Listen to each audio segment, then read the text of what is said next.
এখন চলছে বর্ষাকাল, চারিদিক বৃষ্টির পানিতে টইটম্বুর। ধীরে ধীরে পুকুর, নদীনালা, খাল, বিল, চাষের জমি সবকিছু ডুবে যেতে লাগলো।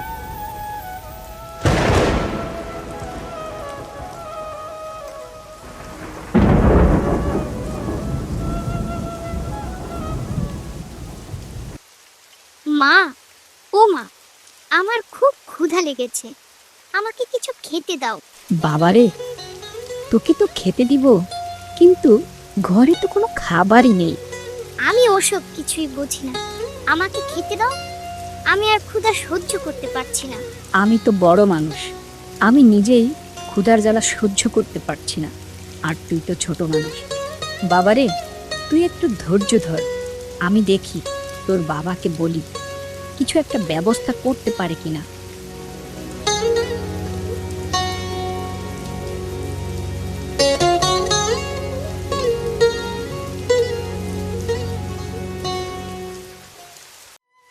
এই যে শুনছো, এভাবে বসে বসে আর কতদিন চলবে?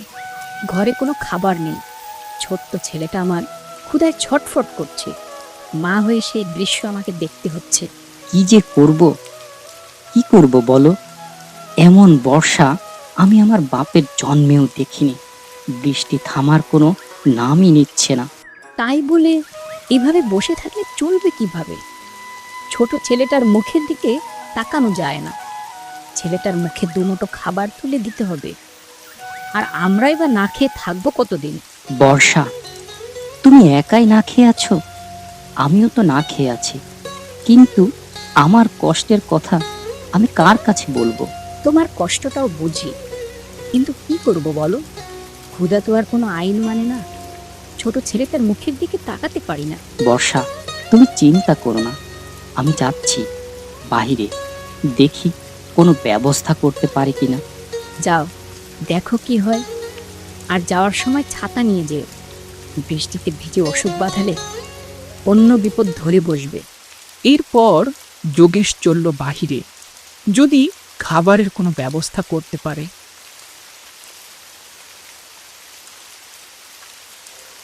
মোড়ল মশাই, কতদিন ধরে টানা বৃষ্টিপাত হচ্ছে, ঘরে যা খাবার ছিল তাও শেষ হয়ে গেছে। বউ ছেলে নিয়ে না খেয়ে আছি, যদি কিছু চাল ডাল দিয়ে সাহায্য করতেন বড়ই উপকার হতো। শোন যোগেশ, তুই নিজেই তো দেখছিস কি পরিমাণ বৃষ্টি হচ্ছে। তাছাড়া তোর ঘরের খাবারই শেষ হয়ে গেছে। এখন তোকে যদি চাল ডাল দিই, তবে দুদিন পর তো আমাকেই না খেয়ে থাকতে হবে। তোরা সবাই যদি আমার কাছে সাহায্য চাইতে আসিস, তবে আমার অবস্থাটাই কি হবে একবার ভেবে দেখ। মোড়ল মশাই, ভগবান তো আপনাকে অনেক দিয়েছে, আর এই বর্ষা তো চিরকাল থাকবেও না। আমাকে কিছু সাহায্য করলে আপনার কমে যাবে না। শোন, ভগবান আমাকে দিয়েছে বলেই কি দান ছত্র খুলে বসতে হবে নাকি? তোকে ধার দিয়ে শেষে আমি বিপদে পড়ি।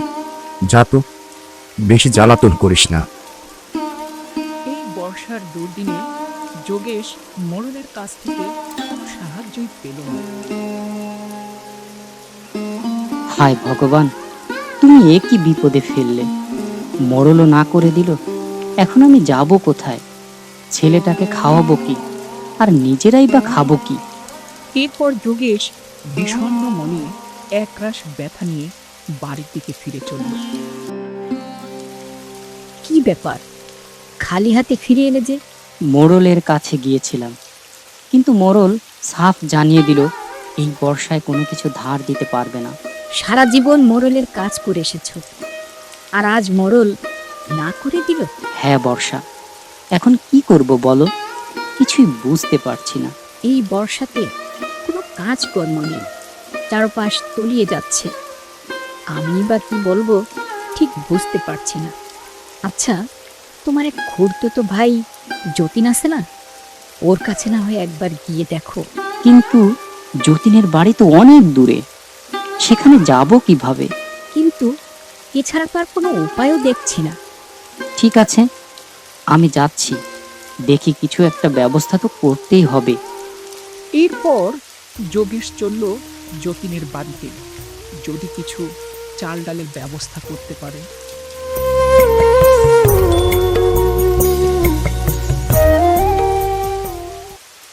আরে ভাই যোগেশ, তুই কি খবর তোর?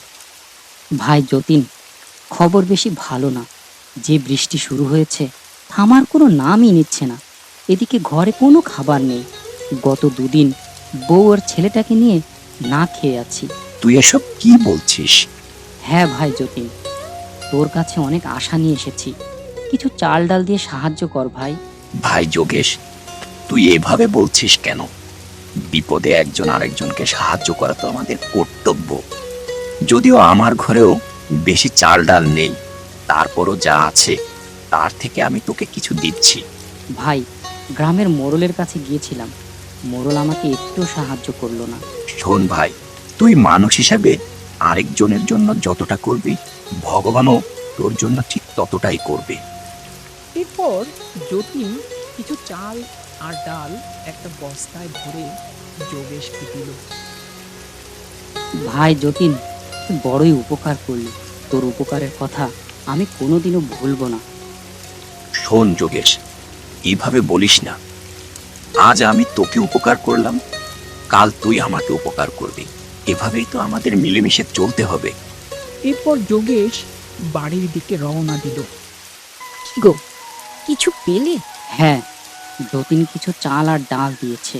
যাক, এগুলো দিয়ে অন্তত 2-4 দিন তো চলা যাবে। হ্যাঁ, তুমি ঠিকই বলেছ। বর্ষা, এখন দুমুঠো ভাত রান্না করো, প্রচন্ড ক্ষুধা লেগেছে। হ্যাঁ, ভাত আর ডাল রান্না করব। এরপর বর্ষা ভাত আর ডাল রান্না করতে লাগলো। রান্না শেষে বর্ষা, যোগেশ আর ওদের ছেলে মিলে পেট ভরে ডাল ভাত খেলো। এভাবে বেশ কিছুদিন কেটে গেল।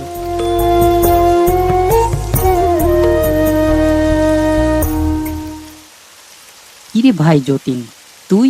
ভাই যোগেশ, বৃষ্টির পানিতে আমার বাড়িঘর ডুবে গেছে। কোনো আশ্রয় না পেয়ে শেষ পর্যন্ত তোর বাড়িতে এসে পড়লাম। ভালো করেছিস। তবে ভাই যতীন, যেভাবে বৃষ্টি হচ্ছে তাতে মনে হচ্ছে আমার বাড়িঘর ডুবতে বেশি সময় লাগবে না। তবে যাই হোক, তুই যখন এসেছিস, কিছু একটা ব্যবস্থা হবেই।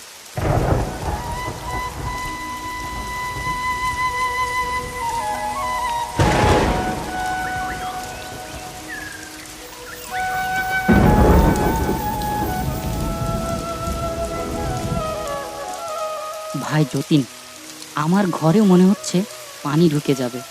এখন কি করব? এমন বর্ষা আমি আমার বাপের জন্মেও দেখিনি। আমার বাড়িঘর ডুবে গেল, তোর বাড়িতে আশ্রয় নিলাম, এখন তোর বাড়িঘর ডুবতে শুরু করেছে। হায় রে আমার পোড়া কপাল। ভাই যতীন, আফসোস বাদ দিয়ে এখন বল কি করব? যা অবস্থা দেখছি, খুব বেশি সময় পাবো না, বাড়িঘর ডুবে যাবে। আচ্ছা, আশেপাশে কি কোনো কলা বাগান আছে? কলা বাগান দিয়ে তুই কি করবি? কলার ভেলা তৈরি করব। কলার ভেলা? কিন্তু আমাদের বাড়ির আশেপাশে কোনো কলা বাগান নেই। 2-4টা কলা গাছ হয়তো পাওয়া যাবে, তবে আশেপাশে বড় বড় কচু গাছ আছে। তাহলেই হবে, চল আমার সাথে। এরপর যোগেশ আর যতীন চলল মাঠের দিকে। কিছুক্ষণ পর ওরা কলা গাছ আর কচু পাতা দিয়ে একটা সুন্দর 4তলা ঘর তৈরি করে ফিরে এলো।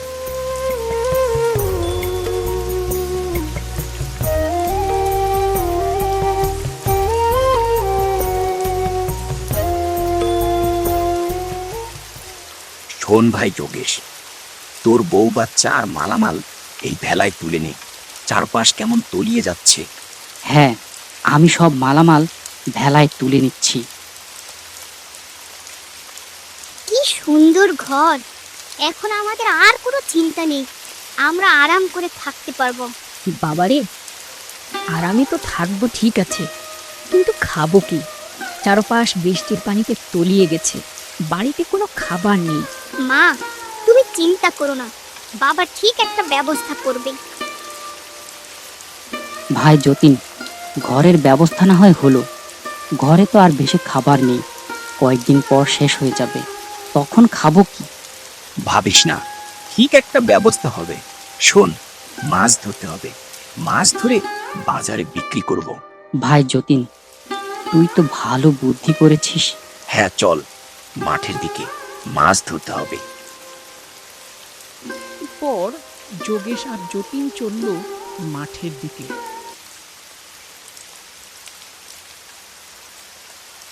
ভাই যোগেশ, এদিকে আয়, শুনে যা। যোগেশ, কে যেন তোকে ডাকছে। এ গায়ের মোড়ল, ওর কাছে গিয়েছিলাম কিছু চাল ডালের জন্য। এই দুর্দিনে বেটা কোনো সাহায্যই করলো না। বেটা ডুবে মরুক। শোন ভাই যোগেশ, এভাবে বলতে নেই। কেউ যদি তোকে সাহায্য নাও করে, তোর উচিত তাকে সাহায্য করা। চল যাই, দেখি মোড়লের কি অবস্থা। এরপর যতীন আর যোগেশ চলল মরলের বাড়ির দিকে।